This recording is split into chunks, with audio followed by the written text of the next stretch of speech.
Hey everybody, welcome to Sunday Football Week 13 with I, Dr. Kenya Oscar Redoli, and Dave Charlie from the north. Dave Charlie. How's it going up in Canada? How's everything going up there? Tell you, man, we're having one of those Indian summer days, man. It's beautiful outside, it was sunny, and now it's getting to a little darker weather. The temperature's dropping just a little bit, but it was a nice clear day, man. We're very lucky. Fantastic. Let's just go over this real quick. What's on tap? We're going to talk about last week's two main games that we mentioned that were important. Then we're also going to talk in our next block. We're going to talk about NFL and COVID-19 and how Yeah. that's impacting the NFL games. And then in Block C, as per usual, we're going to finish up with the two main games we think you should be watching and you should be thinking about, right? So if I go to our first two main games that were played last week, actually, we mentioned three, but we're going to talk about two first. The two games were Tennessee Titans versus Indiana Colts and Kansas Chiefs versus Tampa Bay Buccaneers. David, Tennessee Titans 45 versus Indiana Colts 26. How did that game go, Dave? You know, remember we talked about which teams can handle this whole COVID thing the best. Indy was out, and I'm not sure whether he's the linebacker or the lineman, but they just could not stop Derrick Henry, man. Derrick Henry, the man ran like Forrest Gump, man. Just ran and ran and ran and ran. It was ridiculous, and it was they just couldn't stay. Rivers did his job, man. Rivers put up points, but again, they couldn't stop Derrick Henry. What an amazing game.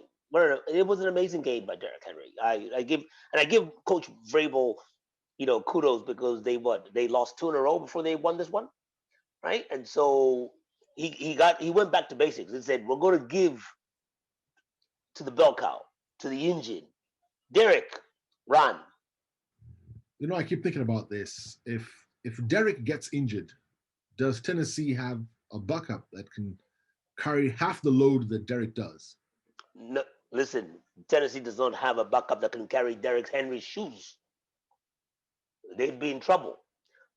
And what's been great, not just Derrick Henry, but Ryan Tannehill has been amazing. He's been playing so precise, hitting throws, but again, everything starts with the play action to Derrick Henry, and for those of you who don't understand play action is when you fake that you're going to give it to the running back. The running back, so everybody's playing Derrick Henry, and then the quarterback keeps it, and then now looks to pass. And by then, people have come off of their coverages, and wide receivers are open. And AJ Brown was a beast in play action. It's right. They're playing really well. It was a flawless game by Tennessee. Let's not forget also the reason why you're winning is because of the defense. Tennessee's defense allows Ryan Tannehill to be comfortable. When you know your defense is handling its business, as a quarterback, that takes a mental load out of your mind, right? Because now your job is just to make plays. Having a good defense is like being in a marriage. You go to work, you come home, and your partner got your back. You know what I mean? You're always comfortable when you walk in the door. Let's move to the next game. Kansas Chiefs, Tampa Bay Buccaneers. The Chiefs 27, Tampa Bay Buccaneers, another loss 24. Is there discomfort in the camp between Brady and his new coach? What's it looking like? Everybody is been making a big deal about the way the coach treats Tom Brady. And all I can say is, you know what? Bruce Arians is a hell of a coach. He understands what's going on, and he's holding Tom just to the standards that Tom is used to being held at. So I don't know why people are in the media are like, oh my gosh, how can a coach talk to a player like that? Tom has won 6 Super Bowls. Does not mean he is not immune or gets Teflon Don from criticism. When he plays bad, his coach lets him know. I'm okay with it. I am really okay with it, you know. And Tom is a winner. Don't get me wrong. Tom is a winner. He's a competitor, and he showed it in this game. I thought the game was over at halftime. Tom came back. Tom was in the game. He did. But he made the mistake that everybody used to make with Tom, which is what, Doc? What does everybody make the mistake with Tom? They leave too much time on the clock. And on the other side, I know everybody calls him Mahomes, but for me, he's Moses. He's not Mahomes anymore. He's Moses. You can't give him that kind of time, man. The chosen one. He's the chosen one. That guy, I mean, I don't think there's anybody who was watching that game that was like, you know what? He's not going to score. I don't think what Tampa got this. I don't think there was anybody with that much time that was on the clock and Mahomes has the ball. You just knew that it was going to happen. Good drive. You felt it. Yeah, it was a good drive, right? See, he made it look easy. That's the thing. It's like a kid on the playground. It's okay. Let me run here. Let me complete this pass. Put my hands in my pocket. He just made it look. He's the best player in the NFL. That's all I got. So the final score there was Chiefs 27, Tampa Bay Buccaneers 24. Let's move on to the next block. And I know the Sunday night game was supposed to be Baltimore Ravens versus Pittsburgh Steelers. That game, David, got moved again to a Wednesday night. COVID-19, NFL COVID-19, David, what are your thoughts? Just think about that. You and I think it was 3 weeks back, we talked about the team that handles the COVID is good, that handles the COVID the best, is going to be the one that's going to be successful. And the Ravens now have a loss, and there's no other way to describe it. It's a COVID loss. There's no other way to describe it. It's a COVID loss. But again, the game got moved from Thanksgiving Day to Sunday night to Wednesday. Not even the Tuesday. They wanted to do it on the Tuesday, but they moved it to the Wednesday just so they can get. And on top of that, still, Lamar Jackson could not get on the field. Could not get on the field. They went with the backup, and if you remember, he played for Washington before, and he was the original scrambler quarterback, running around. And then they busted his knee. And I'm so glad that he's still in the NFL. Just can't remember his name off the top of my head, but he tried. And then he had to leave the game because he pulled a hamstring doing a run to the sideline.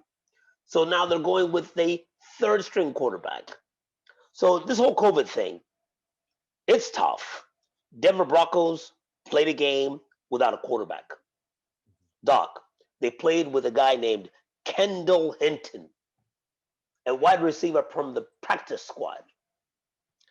And during an NFL pro game, this guy completed one pass. The score was 31-3. And again, the COVID part. The reason why Denver is in that situation is all three quarterbacks work together, do their assignments together. We're doing all this stuff and not adhering to COVID protocols, and they all ended up on the COVID list. So let me ask you this question. Why is it that Denver never got a chance to get their games moved around like the way the Ravens and the Steelers got a chance to move their games around? By the way, the QB for the Ravens is Robert Griffith III.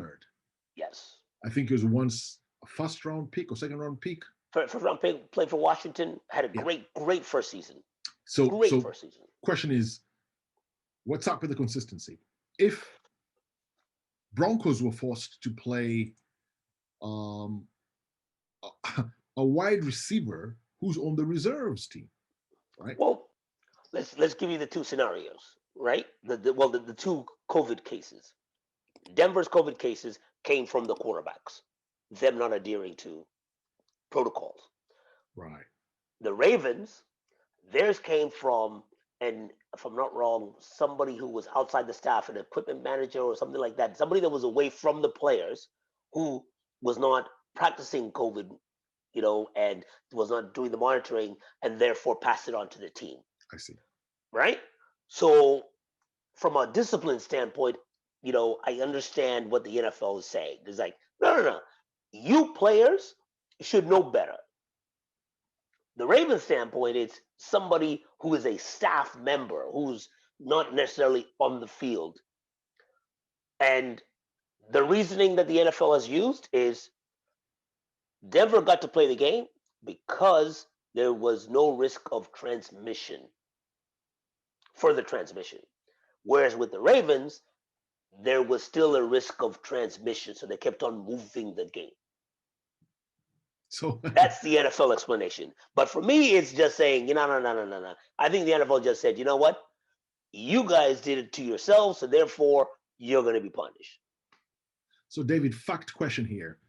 How much did Kendall Hinton earn that day playing that one game for the Broncos as a coach? The league minimum. So for that one day, he's going to earn more than he earns as being a practice squad player. 35 grand.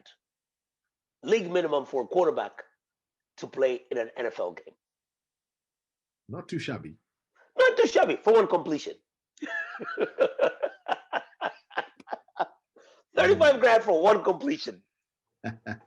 Well, see, wouldn't you like to make 35 grand for one touch? That 35 grand with those NFL players, I could be risking my life. But you know what though? It's not like he walked away. He's walked from the streets, right? He's No. He's in shape. They're running. He's training. He's in the practice squad, right? Yeah. So let's not get it twisted. I know most guys are thinking, "Oh, I can just come and wear the kit and run around." No. You might listen. If you think like that, you might end up like Nate Robinson. Oh, Nate Robinson. Oh man. Oh, you might end up like Nate Robinson, and you don't want to go that route. Nate Robinson, and the NBA player who had a good fight. But he tried, but you can't play at boxing. Just like you can't play at NFL. I strongly discourage anybody who believes that they can just lace up and then go play in the NFL. You can't fake it. Cannot do that. You can't fake it. You can't fake it, right? You can't fake until you make it. No, you can't there. Let's move over to the next block, Block C, with two games of choice this Sunday. Rams versus Cardinals and New York Buffalo Bills versus the San Francisco 49ers. Let's start off with the Rams versus Cardinals, Dave. Big game, right? Kyler Murray. Kyler Murray, he needs this game. Cannot lie to you, man. He needs this game. He needs to win, so you put himself at 7-5, even with the Rams, and in close distance with the Seattle Seahawks, who are now at 8-3, who will probably be moving to 9-3 because they got the Giants this weekend without what's the name, Daniel Jones, because he's out with a hamstring. So it's a big game, and the Cardinals are on the 2-game slide. They lost versus Seattle the week before, and then last week they lost. I'm not sure who they played, but they lost. So they need this game if they want to be in the playoffs. Dave, but this looks very difficult because Kyler Murray has been carrying a shoulder injury, and the Rams defense is really, really, really good, and much as well with Arizona. I actually see the Rams winning this game. What are your thoughts? But if you look at it, the Rams lost to the 49ers last week. But the 49ers last week brought back a lot of their starting injured players. And Jared Goff had, if I'm not wrong, 4 turnovers in that game. Right. I mean, the Cardinals defense is similar to the 49ers defense. And think about it. They have a chance. When the 49ers last week, when Richard Shannon was back, our brother Richard Shannon, again, black excellence, man. This guy has been in it, is about it, sharp, intellectual, great guy. Him and his crew came back on that game, right? That makes it difficult for the Rams. Yeah, they're still missing the Bosa kid, man. The Bosa kid is amazing, right? He's out for the year. But the Rams, between COVID and injuries, they've been doing it. And I'm sorry, the 49ers, through COVID and injuries, they've been doing it, man. So it'll be tough. It'll be tough, but I'm telling you, the Cardinals, Kyler Murray, he's just got to show up. He's got to show up. Since we're talking about 49ers, yeah, and 49ers and the Bills, there's a lot that's going on with the 49ers. Healthy players are coming back. They're getting healthier. They have to win this game against the Bills. If they lose this game, their playoffs dreams are pretty much over. What are your thoughts about the Bills versus 49ers? This is, what they say in a game. This could be a trap game for the Bills, right? Bills are flying high, but they're going to travel from the East Coast to the West Coast. They're not going to San Francisco. They're going to Arizona because the 49ers have moved due to the COVID protocols in their state, not allowing more large gatherings. So they're playing in Arizona right now. So this is gonna be tricky. It's gonna be a little bit hotter. So that December football that you're looking for in terms of running this and that, 49ers are gonna be very comfortable, man. They run the ball really, really well, and like you said, they got healthy. Some of the defensive players are back. I think the Bills are they're in for a long day. They're in for a long day. I think I can call it, and I really want to say this is because I know the Bills don't have a good rushing game, and if you're trying to go through the air, it's going to be difficult. 49ers main guys, again, are back on the field, and they take away quite a bit of options from quarterbacks, right? Yeah. So for me, I look at 49ers winning this game because for them, even if the Bills lose this game, it's not impacting them that much. The 49ers, this is do or die for them. They have to win this game for the playoffs. Okay? It's important. The Bills need to win this game as well. They need to distance themselves from, the Miami Dolphins, the New England Patriots have 2 in a row now. They need to distance themselves. So the Bills need this game just as much. So okay. I'll leave it there. When you said just as much, because for the 49ers, if they lose, they're out. The Bills are trying to distance themselves. If they don't distance themselves, there's still some room to breathe. Yeah. They because remember, this is going to be the first time in I can't even account for how long where the AFC East, the division winner is going to be somebody other than the Patriots. If the Bills continue doing what they're doing. Good for the game. Good for marketing. I'm seeing more people wearing a Bills gear. It's amazing when the team starts winning. All of a sudden, people are shopping online. Things are being, it's great. Hey, it's great. I like seeing that, Dave. Doc, over here, we don't have a football team. Over here in the North, our football team is the Buffalo Bills. You would be amazed at how many Ontario residents have season tickets to the Buffalo Bills. David, I'm very familiar with that because I've driven so many times after visiting you guys up in Canada, and I leave on a Sunday. Sometimes I'm told you better leave early or late. Yeah. Because if you leave in between, there's traffic crossing the border. Yeah. We're going to watch Bills games. It's tough, but yeah, they're diehard Bills fans over here, man. They live and die with the Bills, and much respect to them, so it's always a pain in the in the rear end for them when they see me, the Eagles fan, and me talking about the Eagles, especially, we did win a Super Bowl recently. We just want to say thank you very much for those who are catching up with us. Listen, we appreciate it. We appreciate the messages. We appreciate those people who are saying that they're enjoying the coverage from our point of view, Dave. A lot of information is coming through, especially because this is not the way regular people cover the NFL, but we're doing it our way, Dave.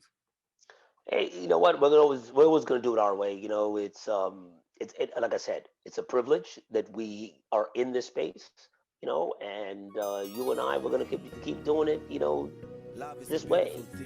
Just two African brothers doing what? Talking about football. Two black men doing what? Talk about football. It's not complicated. It's not complicated, man. Hey, thanks everyone. Dave, take it easy, man. Peace. Cheers.